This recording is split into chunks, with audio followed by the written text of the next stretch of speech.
So I think we are streaming already. And hello, everybody.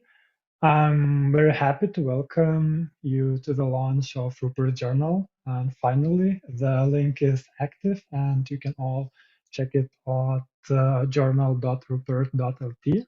And the journal will function as a resource, a tool, a platform, and a space to share thought-provoking works of people who take part in Rupert activities on different capacities.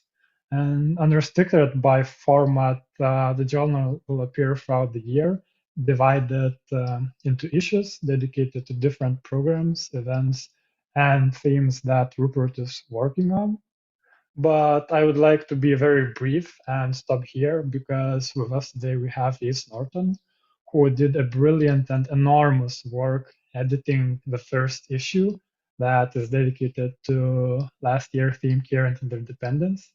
And even if the occasion calls for celebration, I cannot be completely joyous because for the first time I have to introduce Yates, among other things, as a former creator at Rupert. Yates has left a graceful and assuring mark here in Vilnius at Rupert and beyond. And I'm very happy to have the chance to work with him and alongside him. And I'm sure there will be plenty of occasions for new forms of collaborations. So thank you, Yates. And I also welcome some of the authors of the first issue. And yeah, thank you so much all for joining today. Thank you, Todd. I'm really moved.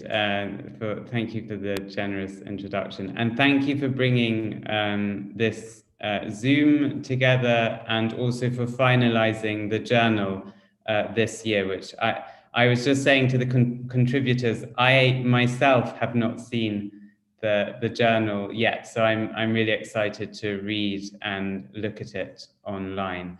And thank you, Simona, too, for supporting this event too.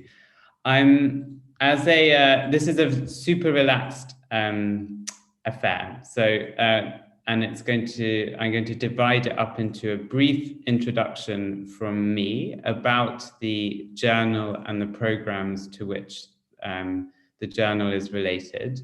Then I'm going to go around in no particular order the contributors with a very brief introduction. And then what we'll do is we'll then go around again, and I'll ask the contributors to say a little bit about their texts and their contribution with some guiding questions from me, if it helps. And then at the end, if we have time, we'll have a sort of short discussion between us. I think the idea here is to present and inspire each other and those who are listening to read the journal and really get to grips with it, because obviously it's just been launched now, so you haven't had a chance to read it or even look at your final contributions. So this will be a kind of the starting point. As Torchwood has said, I'm no longer working at Rupert, but last year I was curating the public programs, which were guided by questions and practices of care and interdependence, particularly from the perspective of disability and disability justice work. It was just an incredible year of learning and unlearning and relearning lots of ideas and practices, and I'm just cannot say how grateful I am to the contributors, some of whom are here on the screen, and others who contributed to this journal, for all the work that they put into this. And it was a real education for me. I should say a couple of things about Zoom now. I know maybe two of you or maybe more have to leave, in which case just leave without any ceremony. I guess that's the beauty of Zoom. You can just go, but I'll be sure to address you before you have to go. But if you need to leave earlier, that's fine. Don't worry about that. And a little thing about the journal too, there are still some more contributions to come, which are being translated or edited, I believe. So we have some summaries of past workshops by Yeva Petkuta, Eliza Chandler, a really beautiful poem by Johannes Heldern, followed by an interview with me. There are or will, I think currently online are the texts from the exhibition I co-curated called Other Rooms, some really beautiful texts there, absolutely worth looking at. And then I believe that also some of the past talks and workshops that were recorded online will be uploaded to the journal too. So you have a chance to look at some of the brilliant lectures and workshops that happened last year. The other contributors to the journal who aren't on Zoom now, but are in the journal are the poet, playwright, and writer Vivo Granita. There's an interview with the geographer Ollie Mould. There's a text by artist Jaco Palazvo. There are 3 short comments on what commitment means in relation to care by David Rubine, who's here, Rahila Gupta, and Tom Shakespeare. And my hope is that this issue will continue to expand and offer an invaluable resource for the discussions that we've had over this past year, and hopefully will inspire you all to continue to act and move along lines of interdependence, acknowledgement, and care, which are some of the sort of key words that we've been addressing. It was amazing rereading these texts. I haven't reread the final thing, but rereading the what I was sent, and it's, even though all of you have contributed very different forms of texts and images, there are so many overlaps between all of your contributions. All of you have emphasized the importance of acknowledgement, collaboration as an ongoing and a relational project that is underscored by commitment, listening, and responsibility. You've all emphasized the importance of listening and responsiveness, remaining responsive and responsible, of valuing the detailed, the granular, as an important part of resistance work, and also an important part of the pleasure of being alive, and the importance of curiosity to care and caring practices. And I think most importantly, an emphasis on learning, as I said at the beginning, as an activity of unlearning, of configuring and reconfiguring, and to use a verb which I just really love that Eli Clare, who's one of the contributors, used, of grappling, of really understanding that we never come to a kind of final understanding of anything. It's always an ongoing process of working through others, whether they're humans or whether they're the environment or the things and beings with which we are inherently entangled. So I'm going to do a little introduction, very, very short. Forgive me for being so brutally concise with the introductions for each of you. It's just in the interests of time. So I'm also going to put on the time. So we have David Rubine, who's somewhere here on the screen. So I would actually like to start with David because this program really came out of conversations that David and I have had over the past, well, however many years that we've known each other. And David gave a workshop at Rupert 2 years ago, and out of that basically emerged the public programs that happened last year, and he's been invaluable for me and also I think for several of the people on this screen. So David is the chief executive of the Conservatoire of Dance and Drama in the UK. And prior to that, he had been chief executive of Equality Challenge Unit, a policy and research agency funded to advance equality and diversity in the UK. further and higher education and research sectors. Before that, he was a practicing solicitor for 21 years and was latterly Director of Legal Policy at the Equality and Human Rights Commission of Great Britain. David, when I get to you, your text with Rahila and Tom hasn't been published yet, but we'll just talk very briefly about your thoughts on commitment, and also maybe your thoughts on interdependence and its relationship to independence and codependence. Then we have, who should we go next? Jussi Koitala, Yvonne Billimore, and Viviana Ketcher. Can I just apologize if I'm really not pronouncing your names correctly? I realize I've mostly had email contact with many of you, so tell me if I've, okay, thank you, Jussi. And Yvonne and Viviana, okay, is that okay? Okay, thank you. They wrote a really beautiful text together. So Jussi is the head of program for Frame Contemporary Art Finland. And it's been really great having Jussi, Yvonne, and Viviana, because they've been involved in this rehearsing hospitalities program at Frame. And it's a really interesting program, which I would encourage all of you to look up online for some resources and ideas. It's a long, I think quite a long term now project, at least it's extending into this year at least. It's planned to be 5 years until 23. Yeah. 5 years.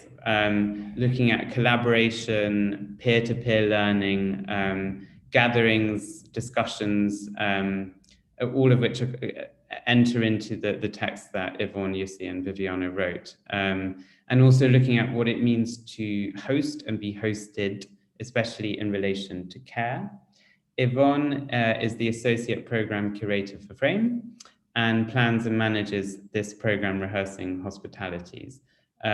She's an artist curator who formerly worked as program manager at the Scottish Sculpture Workshop. And also really interesting to have Yvonne's take in this text that was written together with Jussi and Viviana. Viviana is senior lecturer teaching at HDK Varland. Is this right? Yeah. In the MFA in Fine Art. And having previously been a curator and public engagement at the Centre of Contemporary Arts in Glasgow. Very briefly, their texts look at, I'm trying to summarize, and it's quite ironic because actually your text was against summary. So here, forgive the irony here, but their text was against summative ways of thinking, and they looked at the importance of the politics of citation and acknowledgement, collaboration, and this term intra-action, which comes from Karen Berard, and how that might relate to curatorial and artistic practice, and thinking about curatorial and artistic practice broadly in relation to other sectors of society, and how it can link with how we live responsibly in this world. Then we have Sophie Sita, who's an interdisciplinary researcher, artist, writer, and translator. Her text and archive-based practices span poetry, performances, lecture performances, videos, translations, multimedia, and queer feminist collaborations. She's currently teaching at Boston University, and she also led a workshop at Rupert, which I think some aspects of it come into the text that Sophie wrote.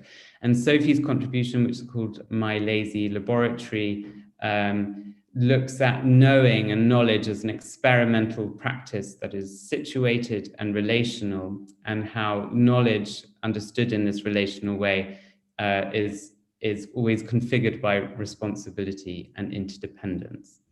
Then we have Samantha Lippett and possibly Sarah too, Samantha's sister, but I think just Samantha for the moment. So Samantha is a curator currently working at the South London Gallery, working with community engagement projects. She was a curator in residence at Rupert last year, and I'm really happy to say that she stayed in Vilnius in Lithuania and has developed some really wonderful collaborations with artists, curators, and others in Vilnius and Kaunas in particular.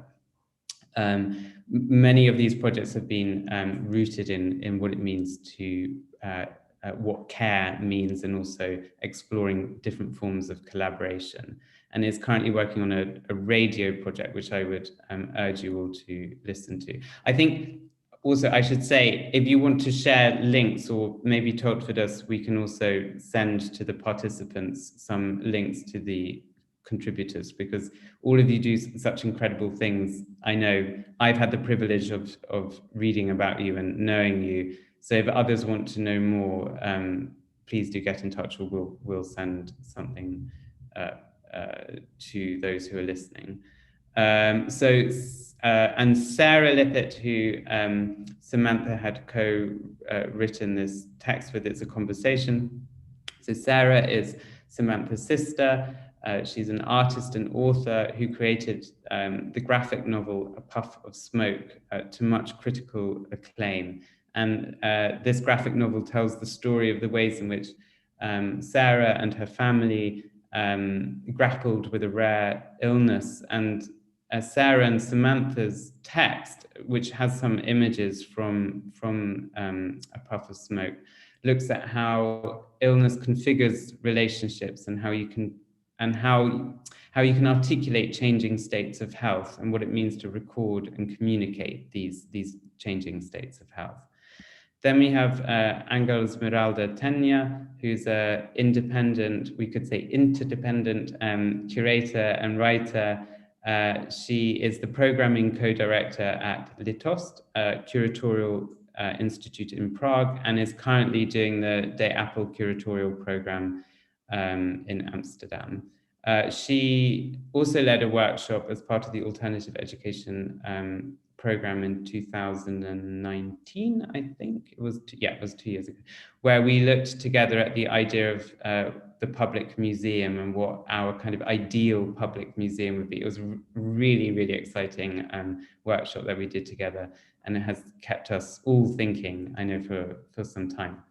So in Angel's text, she looks at care, commitment, and solidarity in relation to cultural institutions and what it might mean to think of care as militant action.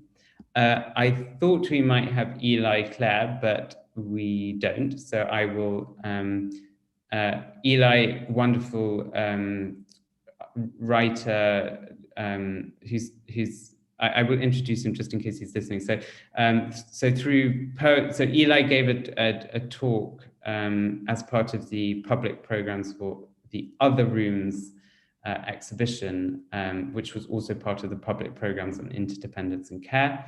And through poetry and storytelling, Eli explores the brilliance of disabled and chronically ill people in a world that considers those people disposable. He has written 2 books of creative nonfiction, Brilliant Imperfection Grappling with Cure, an extract of which I've published. And I'm really, really grateful to the publishers for allowing us to select one section out of, I really would have liked to have selected the entire book, because I really recommend reading it. It's just extraordinary. I've read it, I think, probably 5 times now. But there's a selection online. So thank you, Duke University Press, for letting us publish that. And the second, Exile and Pride, Disability, Queerness and Liberation, as well as a collection of poetry, The Marrow's Telling, Words in Motion. Eli's talk will also be available online to listen to, I think, soon. So please do listen to Eli's one. And then we have Arturas Tereshkinas and Rob Cross. So artist Rob Cross was selected as a Rupert resident last year. In the edited extracts that we have published here, we have edited extracts, from an email conversation that Rob had with the sociologist and author Arturas, who's currently based in Vilnius. and who teaches there too. You teach at the academy and Kaunas. No, I teach in Kaunas, but I also work at this research institute in Vilnius. Yeah. There we go. Thank you, Arturus. And their conversation looks at intergenerational care, intimacy, and finding ways to remember and record collective histories of older gay men and LGBTQ+ communities.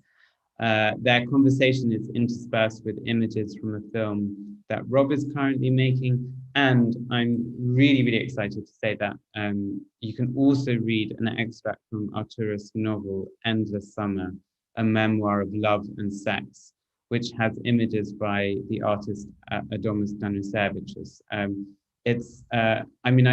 I really hope we'll get to read the entire novel in English soon. So you'll have to let us know, Arturus, when the whole novel is translated. But we're very lucky, and thank you, Arturus, for letting us publish a translated version of that. Talking of translation, every single text is also available in Lithuanian. So so you'll be able to read in both languages if you're able to read Lithuanian and English, or if you can only read Lithuanian, you'll have the opportunity to read the text in Lithuanian. Great. So let me just check off on time. Okay, great. So now the plan is just to go round and let each of you briefly talk about your text. I'm going to start with a couple of people I know who have to leave relatively soon. So David, I know you're pressed for time. So David, you wrote a text which hasn't been published yet, but it will be because it's waiting to be translated with a little introduction from me. And you wrote a short summary of what commitment means, particularly in relation to care, and how important commitment is when thinking about practices of care. And also because you articulate things so clearly. When David and I led a little class, thanks to Sophie actually, at Cambridge University, and someone asked what's the difference between interdependence and codependence and independence, and maybe you could give a little summary of the differences between that and your definition of what interdependence is. Yeah, sure. Thanks so much, Yates. Just so that I don't waffle on, roughly how much time? Yes, sorry, that was what I was going to say. I'm going to give you all about 7 minutes. I think that's everyone does 7-minute workout. So it'd be like a 7-minute workout. So I hope that's okay. Okay. Sure. I mean, I may not talk for 7 minutes, but maybe, you know. That's fine. You don't have to fulfill the 7 minutes. So. Okay. Well, yeah. Thanks again, Yates. So I might start by saying that it won't be obvious to all of you unless we've met, but I was born disabled, and if you were to meet me anywhere. David, it just cut out. You said I was born disabled and then it cut out. So could you just repeat? Oh, okay. I was born disabled. Do tell me if, yeah, I'll just keep going. I was born disabled, and if you were to meet me in real life, you would be able to tell that I'm disabled. And the reason I say that is that it has informed very much my understanding about and the nature of human relationships, including across identities, so between people with different identities, whether it's their sex or their gender or disability or age or their race or ethnicity or anything really. And I've also found that issues relating to these different identities can come up most intimately in intimate relationships, by which I mean friendships, connections, closeness of any kind. And sometimes that's problematic. but also sometimes it's an opportunity as well. And very much from the conversations that Yates and I have had over the years through our growing friendship and closeness, I found myself thinking more about concepts of commitment and dependency through the prism of relationships, and also within the structure of the current or dominant economic system in the West, at least, which is a version of capitalism that's often called neoliberalism. And I'm not going to try and explain that, but except to say that it very much puts a focus on individualism and competition. So competition at every level, not just between companies or shops or anything like that, but also between countries and schools and even individuals. And the reason it strikes me that that is important is that I think that then informs the way in which we relate to each other, even if it's on a subconscious or semi-conscious level. Certainly from the point of view of disability liberation work, and I've been involved as an activist since my late teens, since I was a teenager. The concept of independence, which I suppose I should say is an essential prerequisite of neoliberalism, because if one is required to compete, then you can't really need other people, or you can't really have other or it's difficult to have other relationships which would militate against your ability to compete against them. So commitments, community, convening people together for a common purpose are all at least a little bit more difficult in a neoliberal environment. For disabled people, independence has a very particular meaning on top of all of that, because it's one of the ways in which disabled people are oppressed. Because if disabled people need help with something or other, or thrive best in community, then that's seen as a problem to some extent. And on the other hand, conversely, independence is seen as the prize or the ideal. And I think this is also an issue not just for disability liberation, but also for issues of sexism and patriarchy and what you might call men's oppression, where men are considered to only be real men if they are able to operate on their own without any or little emotional ties or commitment to other people. And indeed, I'm sure in other areas. And by the way, I think it is very particular. I don't think it's exclusive to the West, but it's very particular to the West, this neoliberal model, because we do know a little bit, or I know a little bit at least, about some other cultures for whom different approaches are taken. In my view, much more pro-human approaches. So in thinking about all of this, and in discussions that Yates and I have had, and also in the work of other disabled people and others as well, I've tried to think about what this means in terms of relationships. And I kind of came to the view, I'm not on my own, but very much informed by my relationships and also by what many other people have written, that relationships which are fundamentally based on commitment, which I think are the richest relationships, are not contingent or dependent on liking someone or loving someone. I actually think that I mean, of course, it's great to like people and to be liked and to love and to be loved. And that's a valuable and, again, essentially human condition. But commitment goes beyond that, because I think, to me,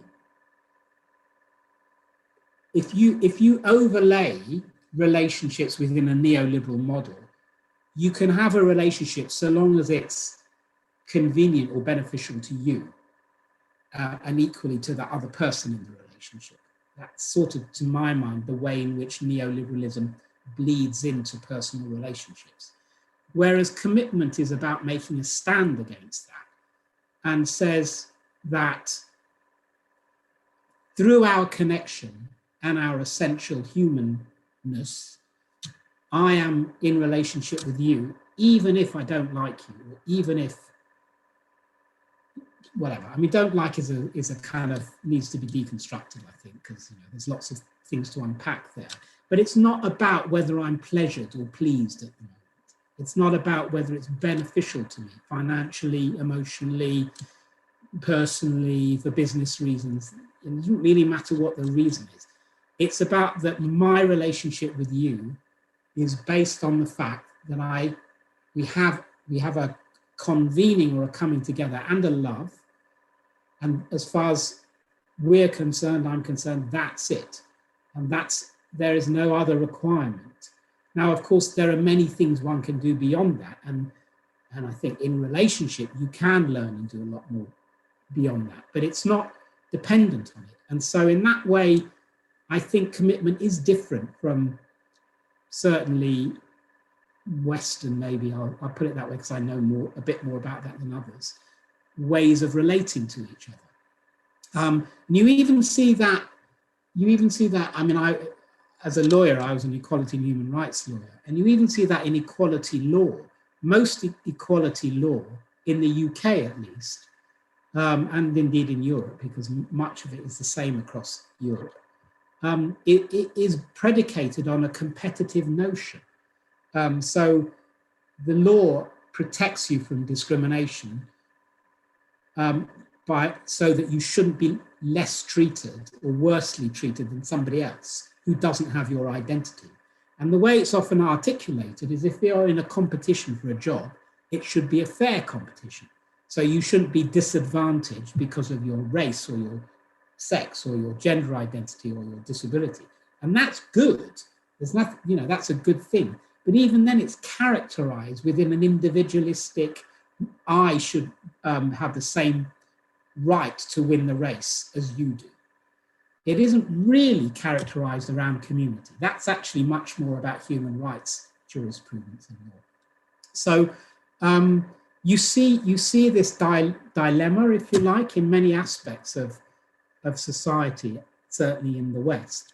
And through the conversations Yates and I have had, and also in other ways, I've been keen to explore what it might be like to build relationships beyond that, or in a different way. And I don't want to suggest that it's just me who's doing this. There are many, many people and many organizations and many theories and many people now who write about commitment and interdependence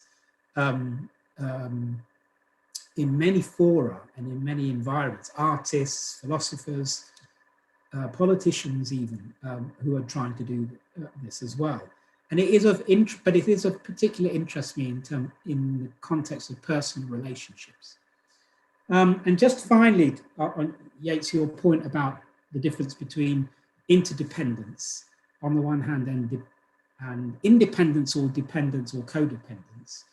I don't know if this is accurate, but to my mind, in a neoliberal or individualistic world, we are juxtaposed with two options. You are either independent, which is good, you can do things on your own, you don't need anybody else, and you can work hard and compete, and that's the model. Or you are dependent, which is bad, because this is one of the criticisms or one of the concerns that have been raised. One of the ways in which disabled people are oppressed is that they are seen as being dependent. And one aspect of dependency is called codependency, which is basically, as far as I can understand, a psychotherapeutic notion that I have problems, and the only way I can ameliorate my problems is by dumping on you. And if you happen to have problems, you can dump on me.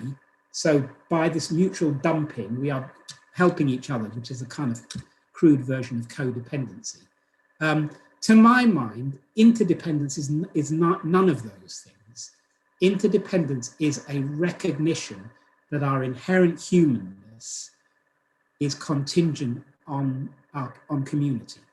That, you know, whether it's John Donne, No Man is an Island, or whatever is the many other poetic, literal, philosophical ways it's been characterized. I can become me as David better in relation to other people, to you. So it isn't about that I'm flawed and need help, but it's about I flourish through community, as do we all. And to my mind, that is the distinctiveness of interdependence.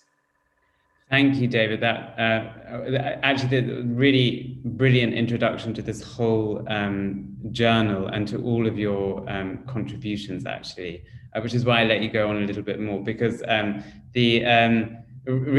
sorry, I didn't realize. No, not at all. But I'm just saying that for the sake of the integrity of my timekeeping. That the importance of integrity and of coming together and finding ways of relating to each other, and understanding that relational work as ongoing and something that we have to be committed to. And I think flourishing is a word which you've used before, and I really love it as a word in the English language, because I think flourishing is something that comes from relating to each other and not existing in forms of relations that are predicated on competition and individualism. And all of the contributors have discussed that in various different ways. And actually, if we then loop to Samantha, because your dialogue with your sister Sarah is also about care as something which is relational, ongoing, and in this case, quite literally dialogic. It is a dialogue. And I wondered if you could give a little bit of background behind your conversations together, and also maybe your thoughts on what it means to make something so intimate and personal. Like, I'm thinking what David said about these personal and intimate relations public, and then also what it means to kind of describe and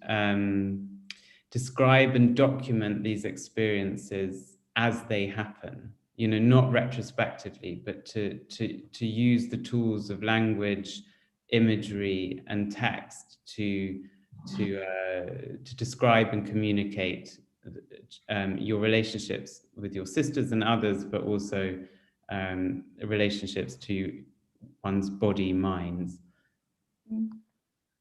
Thanks, Yates, and thank you for including the text, which was a really nice process of putting together. And it's actually the second text that I've co-written or co-authored with my sister, who's a really fantastic artist and graphic novelist. And I would urge you all to read her book, A Puff of Smoke, that I really think shows the kind of power of sequential imagery when sometimes experiences are so painful or intimate that maybe we can't quite find the words to describe them. In terms of making this particular text, I guess it's a second text. The first one we made together in 2019 for the launch of A Puff of Smoke, which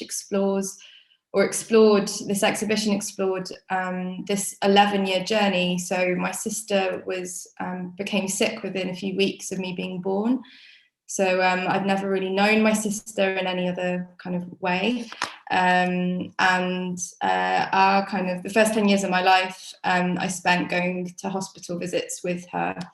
And so I really lived through that experience with her. And I think it kind of created a very unique kinship and closeness and intimacy that I don't necessarily have with my other siblings. The book kind of explored that story. And it's interesting that you said about making it public, because these conversations only really began to happen when Sarah began to produce this graphic novel, these conversations around what it meant for us to grow up through living with 2 undiagnosed rare disease, kind of her pain and me experiencing her pain, and kind of trying to normalize that situation, and kind of really exploring the roles that my different family members played during those 11 years. And in terms of making it public, it took Sarah kind of about 15 years before, like after having brain surgery, before she really wanted to kind of tell this story.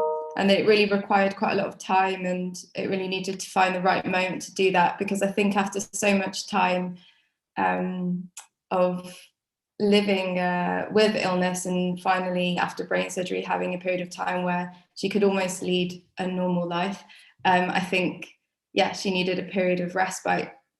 The book originally, A Puff of Smoke, obviously was based on ephemera. So my mum, who's actually here in the talk, kind of kept an entire archive of material that this graphic novel is based on. And it's also based on stories of, well, conversations that Sarah had with doctors that had either mistreated her or misdiagnosed her, and ones that she also had a good relationship with. And the first text we put together really explored how these roles were played out in the book. And we noticed kind of the therapeutic, I don't really like using that word therapy, but it was really important for us to have those conversations and kind of what it meant about our relationship as well. And this return, so this second text, kind of came out over, obviously, all these Zoom conversations that everybody's been having. But when I was in isolation in Vilnius, before I started my residency in September, I received a phone call from my sister to tell me that she was to start a really severe course of steroids, which she's still sadly now on, because she'd had a relapse with her kidney disease. So she has quite a rare form of kidney disease. And I was quite interested in my response, because I realized that I couldn't kind of feel pity. I just had to figure out, and it was really interesting when you're talking about unlearning and relearning how to care for somebody. I think this text kind of describes how we were learning and grappling how to realign our support structure that we have for one another. So there's literally nothing I could do. Everything's uncertain. And I think really there was just a deep process of listening.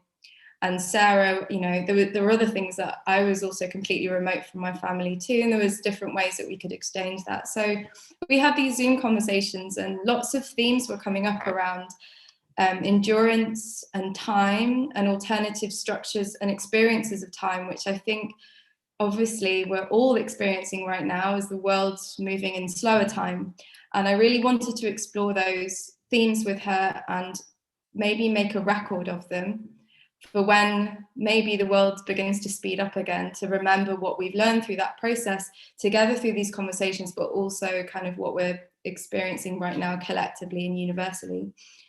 And also the small kind of moments of hope that we kind of found. So the images that Yates was referencing that accompany the text were images that Sarah made in the very, very moment of kind of being sick. And she began to keep a diary and draw, and that was her way of kind of getting it out of herself, all of these feelings and very dramatic changes to her body, weight gain, kind of, yeah, just very unpleasant things that she was experiencing. And to really get that out of her, and how she described as not letting it rot inside of you.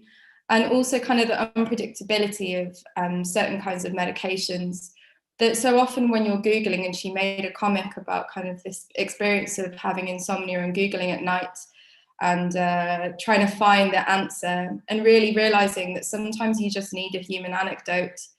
And so at that time I was reading quite a lot about this concept of caring promiscuously, and how often you can care for or find care for strangers. and it's actually part of this really nice collection of books from Verso. But yeah, the Care Collective launched this book and talked about those themes. And anyway, sorry, I just had a really annoying notification on my laptop that stopped my flow. But actually, we're just. I need to stop. Yeah, but I think, the conclusion was that she put these stories out there and found a lot of comfort in distributing that into the public realm. I think, anyway. That's a really, really, really clear introduction to the whole. I don't know how to put it. Kind of backstory of what we've published, and also and many of the ideas that you've both addressed, and also I should say that you addressed together as part of the public programs with. There's a talk that. Samantha, Sarah, Lisa Baretza, Milda Yates, Martin O'Brien, and me on the side, we discussed, which will also be available online. I'm going to quickly quote something from the discussion. This is Sarah, actually, I think. So the intensity of what is happening to your body can get lost when you write retrospectively. And so I think documenting in real time is actually extraordinary. And you see that in the images, not just in the images, but in the discussions that Samantha and Sarah are having. So you'll all love this conversation. It's deeply moving. I really enjoyed reading it a few times, and also reading it and chatting with Samantha and too. So thank you, Samantha. Thank you, Sarah. And also nice that Samantha's mum is here as well. There, okay, hi. That's really great. Thanks. Our pleasure. So then we'll go on to the next. By the way, sorry that this is a bit of a sort of relay, but we'll have a chance to have a discussion at the end if we have time. So I thought for the next dialogue, we had Rob Cross and Arturas Terashkinas, where they discussed intergenerational care and intimacy, and also finding ways of, I think both of you are really interested in remembering forms of archiving, and how do you archive intimacy and desire, especially when that intimacy and desire has been so policed or invisibilized.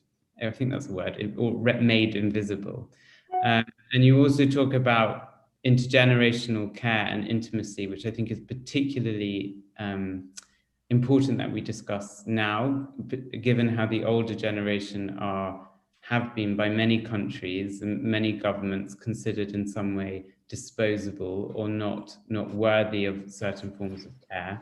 I'm half Swedish. You look at Sweden, how they've treated the older generation there, it's appalling. And I think Sweden is one country of many, the UK also being one.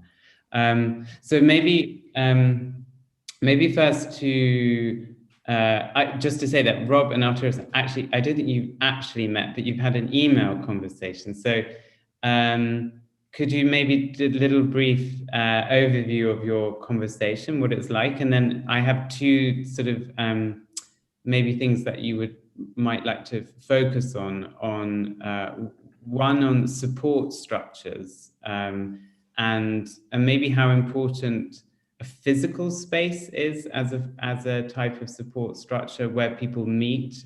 Rob has been going to many different, in Berlin, different community support structures, but then, and how that has shifted in this sort of, now everything is very virtual, and considering your own conversation was virtual. And then maybe the second point, if you wanted to address, was the question of what it means to make something visible. And I think, Rob, you said, how do you represent visually a history that hasn't been heard, but doesn't want to be seen? I think that's from an email that we have. So yes, over to you both. And thank you for being here. Okay, thank you. I think I would say a few words first because we are so pressed for time, and I don't know what I should say, but I'm really happy and lucky that the excerpts of my novel are included in this collection and this issue because they were translated for London Book Fair, but Lithuanian publisher did not use because they didn't know how to use. But the other point is I'm really grateful to you for introducing me to Rob, because it was you actually that introduced us, and we started this very challenging and interesting conversation. I think it was challenging for me because I somehow, since I work on different issues in sociology, I didn't think about care much or interdependence, I guess. And our online conversations were really interesting in a sense that Rob made me think about aging, care, aging bodies, and those networks of care that, for instance, work in Berlin, but they do not exist in Lithuania or Vilnius, especially with regard to LGBTQ people. For instance, all the homosexual men that are usually left fend for themselves. So maybe, I don't know, I will stop here and will ask Rob to continue. Yeah, and thank you, likewise. It's nice to also to see you now as well. Yeah, I guess, I mean, the conversation sort of started in not necessarily knowing that this was actually going to be published, and in a way it sort of feels like the start of a conversation rather than an ending point. And I guess I was particularly interested in this. This is a series. I've previously worked with sort of groups of older gay men in Hong Kong, in America, and I have been attending a group in Berlin, which hasn't been meeting physically for a while for sort of various reasons for older gay men here in Berlin. But yeah, I'm interested in continuing this conversation as and when, if I get a chance to visit Rupert, which was meant to be last year, but will be this year, hopefully. And sort of thinking about this further in the fact that this sort of history doesn't exist or hasn't been recorded. And we were sort of having a conversation that maybe there's a way that we can collaborate and think about what that could be, and what my role would be within that as well, considering this idea of what it means to sort of visualize it, or what my position is within this history and within an intergenerational relationship is sort of something I think about a lot. And actually, you've both found ways of maybe not even so much recording, but representing or communicating desire, a desire that is often, as I said earlier, policed or oppressed. And so maybe Arturas, do you want to speak a little bit about your novel and why you decided to write it? The way in which I'm saying this, the way in which you write it is very interesting, because it's each scene is incredibly intimate, these very intimate scenes of sexual encounters, but you also focus on the settings in which those intimate encounters happen, whether it's so you get a sense of the kind of erotic geography of the city of Vilnius, which is a really interesting way of thinking about how do you kind of record that history of a gay homosexual history of Vilnius. So a little bit of background of the novel and how you wrote it would be great. Yes, it was I started as a diary, actually, recording my encounters, sexual encounters, and listening to other people in Vilnius telling their stories. So, and then I gave some excerpts to my friends, and they really pushed me to to go for this publishing, and I found a publisher, and the rest is the history. But what I wanted to say about my novel is really, on one hand, it is really sex novel with a lot of very explicit sexual scenes and sexual imagery, and even vocabulary. I would say I created the new vocabulary for Lithuanian homosexual, I guess, encounters. But on the other hand, since we're talking about care and interdependence, I was thinking it is also the novel about how desire becomes care, or could become or turn into care, and how those fleeting or short-time desires become long-time friendships and long-time networks of care, and how, as you said, this sexual map of Vilnius really becomes also a map of solidarity and help. That I think the other side, which is hidden behind those kind of explicit scenes in the novel. And I think you really get a sense of that. And I think that sort of loops back to the question of commitment that we had at the beginning. That and also to think of intimacy in these broad ways. The intimacy has different levels of kind of intensity, you know, and relationships with people move in and out of those different forms of intensity, which it certainly. And for Rob, that's also because in the conversation with Arturas, we've included some images from a film that you're currently making, where you're also looking at desire, but in relation to classic cars and restoration. So could you speak maybe a little bit about that project and how you've chosen to represent and communicate the sorts of forms of desire and care that we've been talking about? Yeah, I guess I've sort of been thinking about restoration as this attempt to return to a state, but that sort of conceals the damage that's come before. So, and this kind of relates to the conversation I was having with Arturas in this idea of something that carries on, or something that's like not visible anymore, but sort of that you're trying to, like, how do I make those bits that aren't visible within this process of restoration visible, and what does it mean to sort of to try to not see it again? And I think I mean, a lot of these ideas around intergenerational care or relationships sort of relates specifically to relationships that my own relationships with older men. So and I guess during this time, I've also been thinking of this idea of a touch.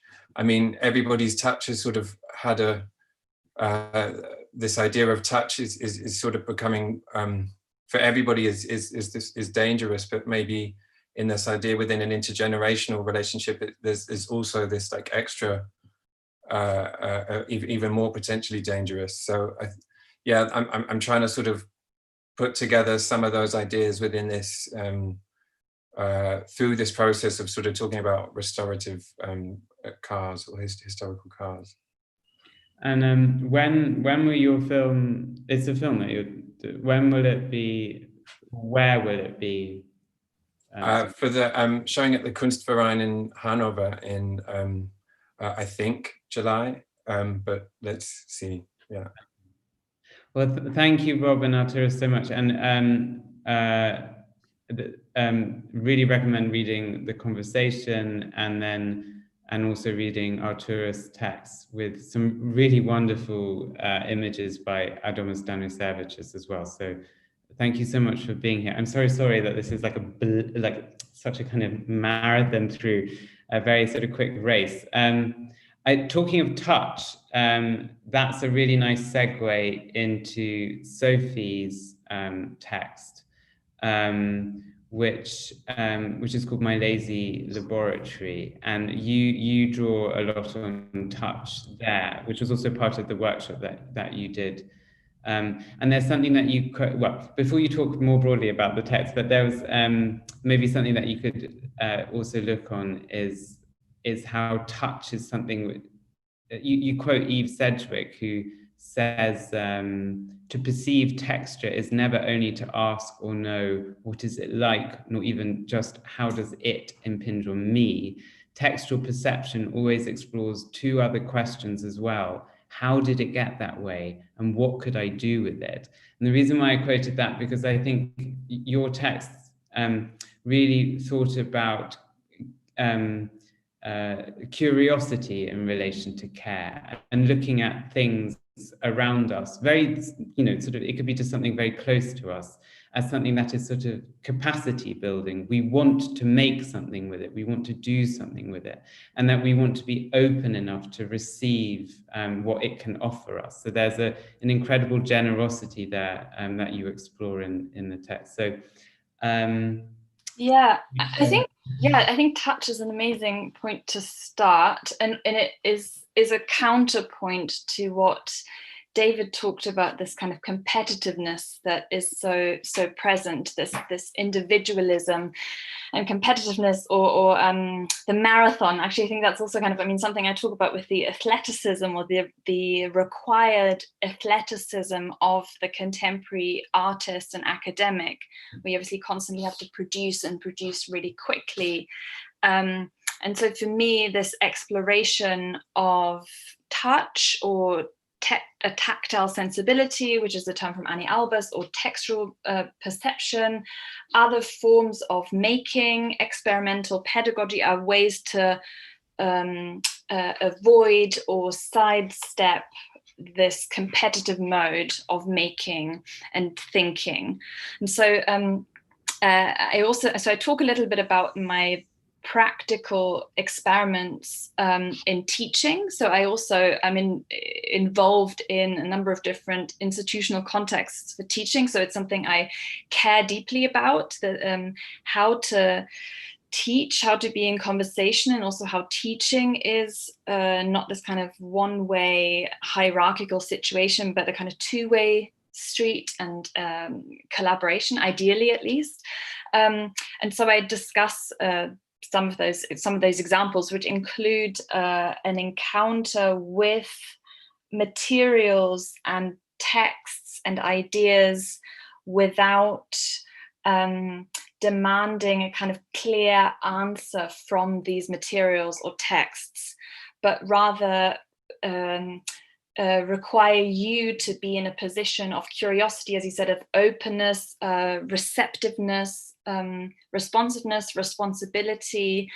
So to kind of either let your body self-organize in movement by giving some prompts that might spark something that will produce maybe an unexpected response, or to allow yourself to not know, which is something I think that can be seen as particularly threatening for an academic and a teacher, a professor who's supposed to be the organ of knowledge. So what does it actually mean to not know, or to relearn or unlearn, and to do that in front of maybe students or as an artist to unlearn? And I think that also connects to this question of care and interdependency and vulnerability, acknowledging maybe this instability, this epistemological instability that we don't know yet, or might change what we think about something. You talked a little bit about this provisionality at the beginning in your introduction as well. So yeah, I think the essay is a kind of roving commentary and exploration of my recent thinking about pedagogy, and how my pedagogy is a form of activism. It's informed by my creative practice, by my critical practice, and how I want all these different practices to be informed by one another. I think that's sort of what I would say as an introduction, and maybe also how the form of the essay hints at ways of thinking, or allowing our mind to wander or make associations that I also think can create new ways of being or writing and making, like to actually really think deeply and care deeply about form and what that potential is of form. In my case, the form of writing, but this also applies to other art forms, really. The pleasure of that, the possibilities of experimental form, non-linear thinking, and how that might be expressed. Yeah, and actually that comes into the actual text itself, because at the end is a sort of the only thing I could think of the equivalent of was in music when you have a coda, which yes, that recapitulates what was there before, but in a slightly different form. And can I just quickly quote you, because you said, and I feel like your text itself sort of embodies this, what you're right to say, is that what would we transgress in your lazy laboratory? Our imbibed desire for order, clear directions, strong work ethic, rigor, and individual genius. Instead, we'd celebrate collaboration, listening, care, and play of variable rhythms, meandering directions, loops, and returns. And those variable rhythms, meandering directions, loops, and returns are what sort of, in a way, restructure the text. Yeah, and also I guess it kind of, the reference to music is apt because I also talk a little bit about singing exercises and but also polyphony, many voices coming together that are kind of harmonically or melodically interdependent. And I'm really interested in that, how we might take that as a metaphor, this polyphony for collaboration or making and teaching. And actually that is a really beautiful segue also into the text by Jussi, Yvonne, and Viviana, because all three of them talk about the kind of enjoying and the messiness of collaboration. It isn't, as Sophie said, about demanding a clear answer from your collaborators, from the people that you're working with, but exploring together and understanding exploration, research, and making as one that is ongoing and something to which you must be committed, to kind of loop back to what we talked about at the beginning. And also linking it with Sophie's text was about the pleasure, but also perhaps the kind of helpful anxiety of not knowing where you're going. So Jussi, Yvonne, and Viviana, actually that comes through in your text. You at the end you sort of say, well, you don't really know that the journey of writing the text was one about finding the route together, and the route itself has the capacity to keep going. And you also talk about how important collaboration is, and also how important acknowledgement and citational practices are, which I know is a key part of Sophie's work as well. So and I think acknowledgement is doubly key in practices of collaboration, because as many of us who have collaborated, acknowledgement or the lack of acknowledgement can be the issue that breaks down collaboration. So there are many things that we could talk about. Maybe you could, since I've just talked about acknowledgement and collaboration, you could each talk a little bit about how you came to these ideas and practices, and also how you came together as a three, because initially I just wrote to Jussi and in a very beautiful, generative and generous way expanded to Yvonne and Viviana. So, and I'm very grateful that you all wrote together. So a little background about the text, how you came together, and then maybe your thoughts on acknowledgement and collaboration. I don't know who can go first, but maybe you can decide. Maybe I can go first. We had a plan to kind of open up the route in a way, how the text came together. So from this invitation from you to me, and then I will just pass it on to Yvonne, and how we end up into inviting to Viviana at the end too.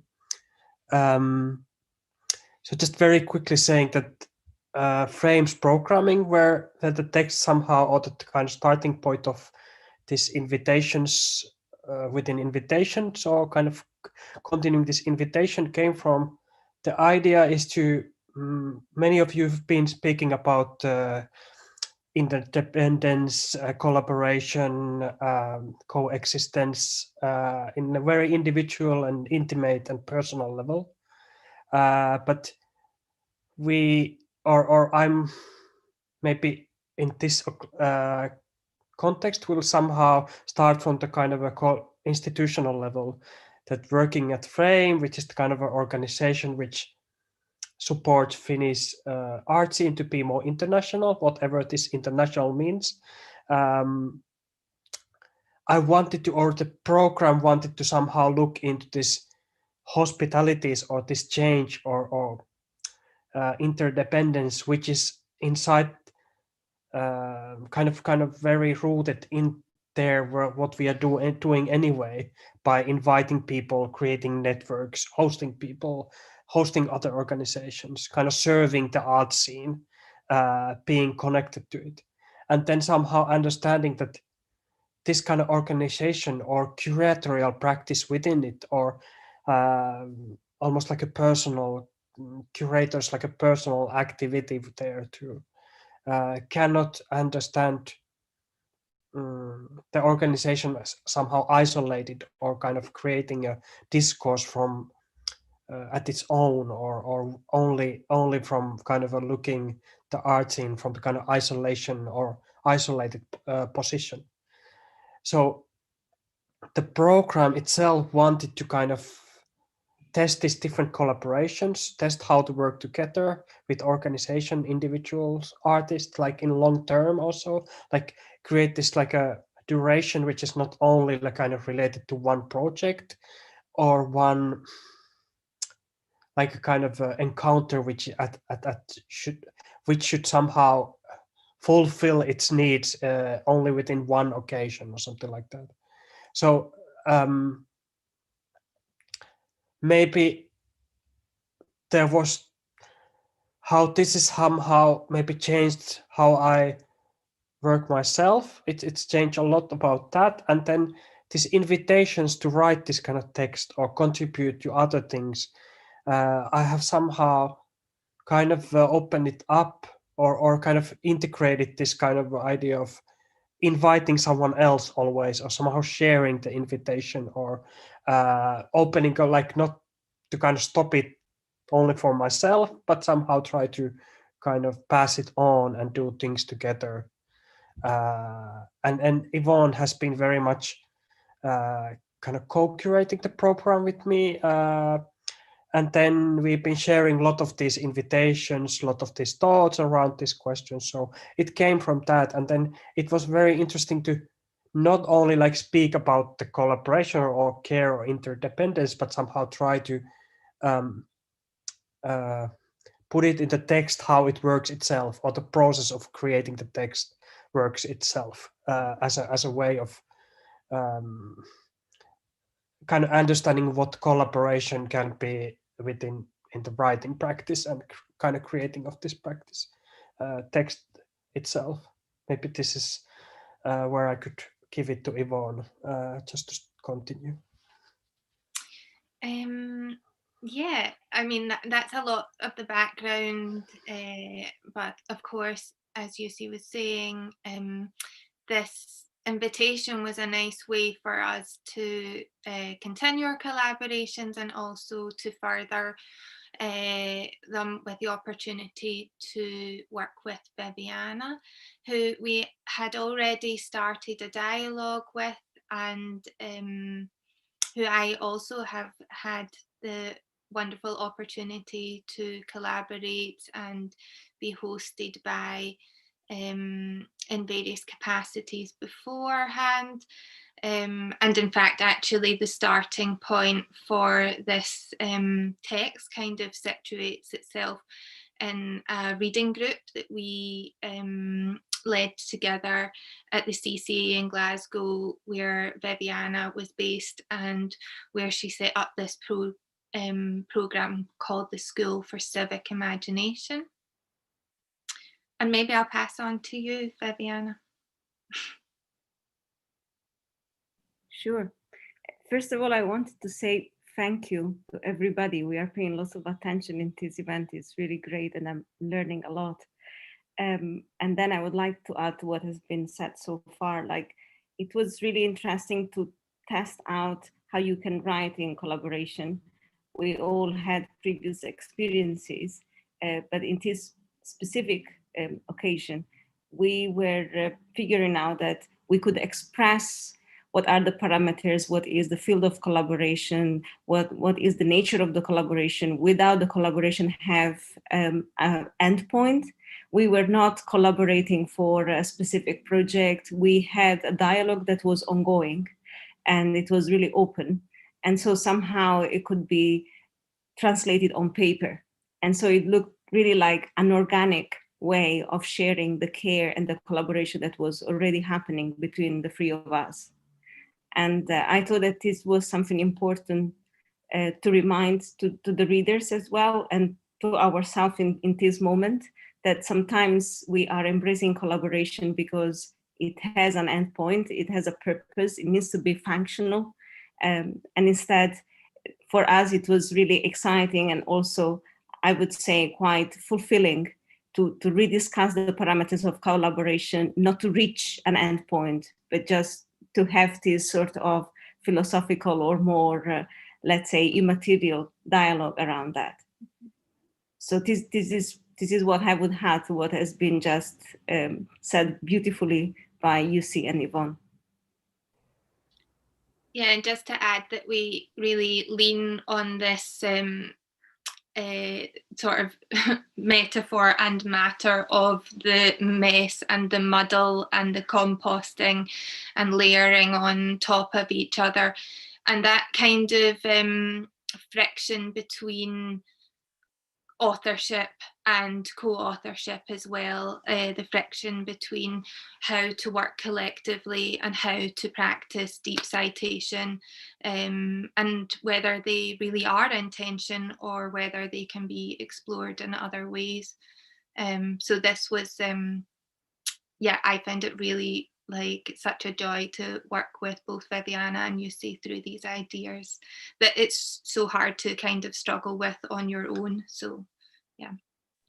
I think actually that's a really joy, pleasure is something that's come out in everyone we've chatted with so far, and also this the generosity that is inherent to sharing and opening up, and this the composting that you reference in your text is a really nice one, because it recognizes the multiplicity of beings, the variations, the differences of that come into practices of sharing and collaboration. And also, Viviana, what you said about collaboration, it started without an endpoint. And that, of course, is at the heart of generosity. It isn't about closing down, it's about opening up and letting in. So I'm really grateful to you for exploring what you call meaningful relations through the processes of collaboration and generosity. And I think that's a nice move into Angels now, who also looks at care in the institutional setting. I'm saying also because that's something that Jussi mentioned at the beginning. And something that you said is in your text is that there has been an institutional failure of the imagination when it comes to what care can be and what it can mean and what it can do, and how institutions, particularly cultural institutions, have taken on this quite neoliberal idea of care as self-care without thinking about it in terms of the collective. So self-care in a very restricted sense, and also haven't understood how care is something that is what you call an aspect of a kind of militant combat. You know, it's about keeping, it's dangerous. So could you speak a little bit about because you also have a kind of case study in your text, I think, which would be interesting for others to hear. And then also about your understanding of care, which I think is a really important one to bring in here, which is about dangerous commitment, which is something that you say. Thanks, Engels.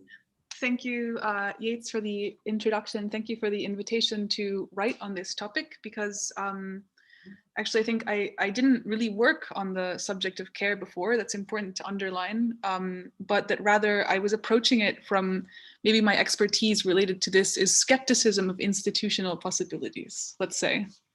And in that framework, I thought, though, that thinking of care is very interesting because I'm quite interested in fashions and trends in the art world that circulate around, and certainly the subject of care has been moving through the art world for a long time, precisely because it's important, precisely because it's lacking in the institutional structure.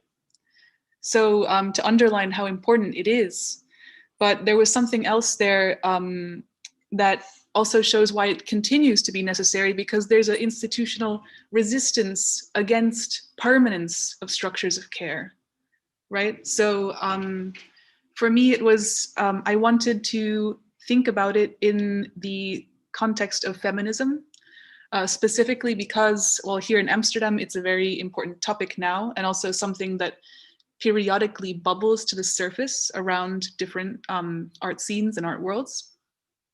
And also because care is fundamentally related to feminist discourse. If you think about the role of the carer in society, which in the nuclear family might be associated with those termed as women, and we can even bring East-West relationships with nannies or caretakers of the elderly, which also for women of color becomes more the carers in society. And these jobs are often not remunerated properly and devalued. So it's also, this is where I bring in that care can also be a form of oppression. That was very interesting, David talking about it in the beginning. But from a completely different point of view. So it's very interesting. And to think of this kind of double-edged sword. So in here, I also bring up a quote from Audre Lorde that you're speaking about. She says, "Caring for myself is not self-indulgence, it is self-preservation. And that is an act of political warfare." Audre Lorde. So thinking about care is something that might be at first associated with kind of softness, with complacency, but once you start looking into it, does kind of take on this attitude of militant combat. But precisely because Audre Lorde kind of appropriates and turns it inwards, not in a way that it's kind of for a neoliberal use of maybe continuing to work for a capitalist system, but rather to continue to resist. About the case studies that you mentioned and that I might bring up, a few of them are these kinds of instances around Europe of bubbling up of feminist groups and solidarity actions. One of the things I bring up is that a quote from Silvia Federici, thinking about like this non-remuneration of women's labor, or those traditionally ascribed to women's labor. Silvia Federici becomes relevant, and she also talks about how women's solidarity became illegal. And she goes back to the Middle Ages, thinking about how gossip became from something that was friendship between women into something trivialized and almost kind of non-important, or gossip has a kind of negative connotation today.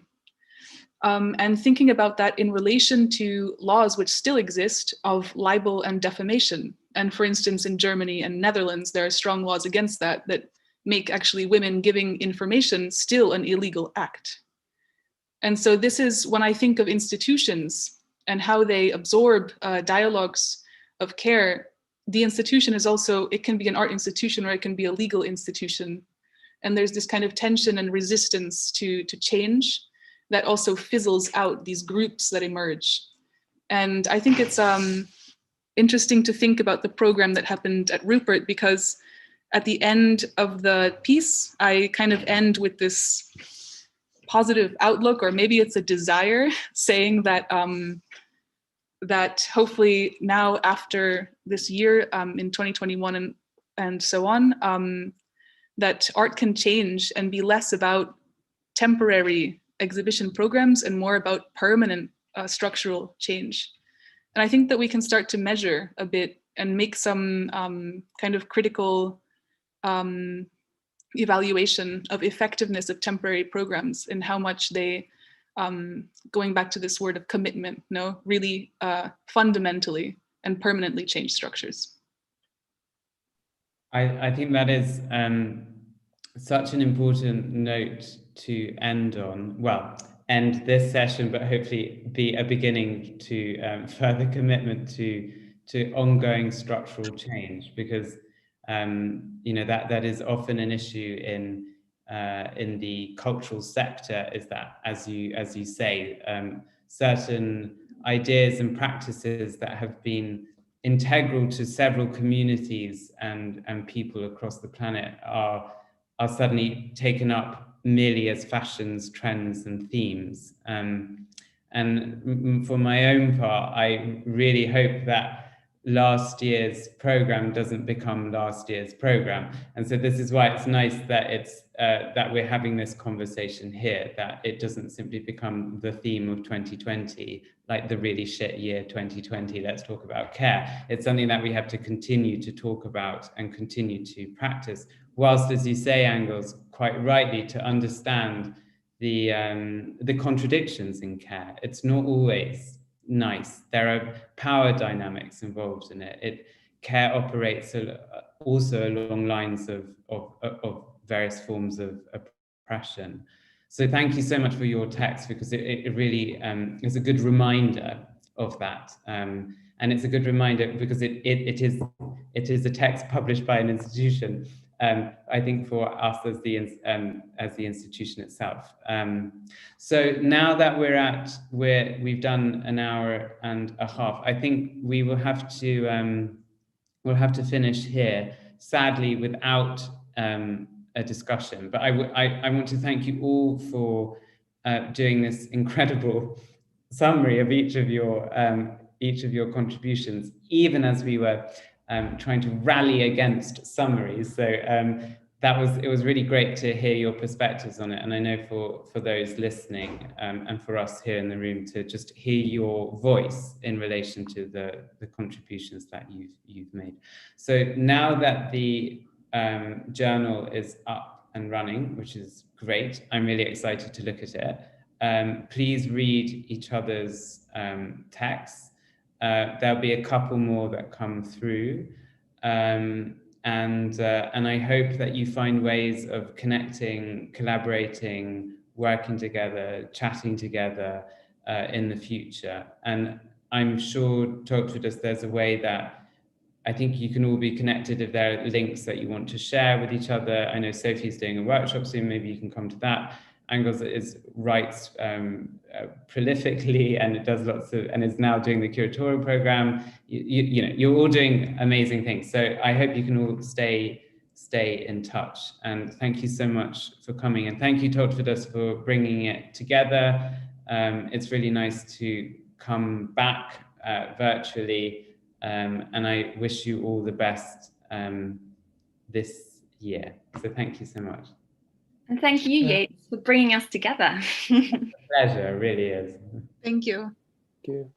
Yeah, thank you. It's very much, and all authors for contributing. And I think it's very symbolic and very real that because of the current situation, some of the residencies were scheduled from last year to this year. And yeah, the care and interdependence in a way seeped into this year. And hopefully it will stay, and we're trying our best to implement it not only as a theme, but rather as method, and that could improve our institutional practice. And as well, what Jussi and Angels talked, to develop meaningful long-term relationships with the people that we encounter throughout the year. And yeah, it's a great feeling to, and very beneficial, rewarding experience to seeing people coming back maybe on different roles, different capacities, different intensities. And that's what's been happening. And I think we will definitely continue that further. And journal also adds to that. So yeah, thank you, Yates, for not only editing the journal, but also curating the last year program that really kind of become meaningful and long-term part of the institution, and kind of shows us where the direction where we can go, move forward, improve, and expand and be more inclusive. So thank you so much. Thank you. Well, goodbye, everyone, and hope to see you in some capacity soon. Thanks so much. Thank you. Bye-bye. Bye.